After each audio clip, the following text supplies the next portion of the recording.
بعضی چیزایی میگه موقع آدم خندش میگیره. جریان عباسه.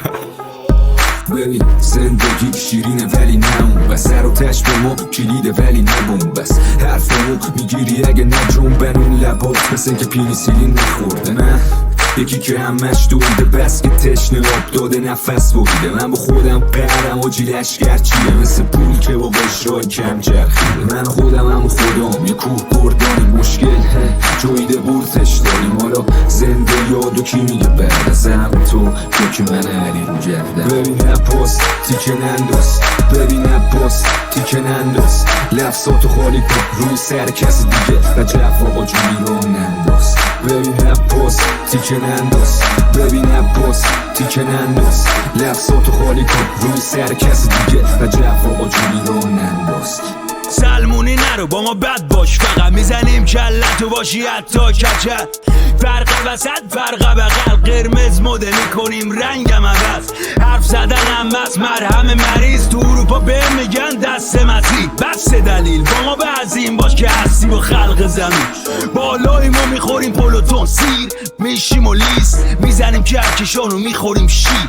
ترمز بریدیم و میکنیم زیر له. این زندگی هر روز زشتر میشه پما تند، میریم جلو سپریشه. همینه که گوش میکنه 90 تمش به من دیگه، بد ندیده نبیره. نتیجه اینه که رفت تو تاریخ ایران شد که پدیده شد که قوی به کل مملکت داد. با ما نباش بد دیگه. خب فکر و سنجه. ببین عباس تیکه ننداز، ببین عباس تیکه ننداز، لفظاتو خالی کن روی سر کسی دیگه و جوابا جونی رو ننداز.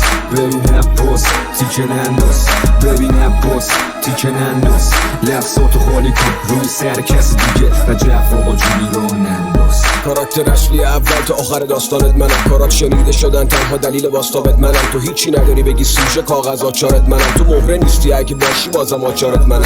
با یه عکس فیدی مغز چرکی لنگ بیتی، یه مطلقی تو یه بحث جدی. البته مهم نیست که ببیننت بدیده چی، واسط مهم اینه که تو فقط شنیده شی. بحث من یه خطر جدیه که پیش رونه، نفوذ یه جنونه که میکنه ریشه تو جونه. سکوت مرگباریه که حس میشه تو خونه، وقتی هم خون تو شیشه هستم شیشه تو خونه. ببین عباس تیکه ننداز، ببین عباس تیکه ننداز، لفظاتو خالی کن روی سر کسی دیگه و جوابا جونی رو ننداز. ببین عباس تیکه ننداز، ببین عباس تیکه ننداز، لفظاتو خالی کن روی سر کسی دیگه و جوابا جونی رو ننداز. بعضی چیزایی میگه موقع آدم خندش میگیره. جریان عباسه.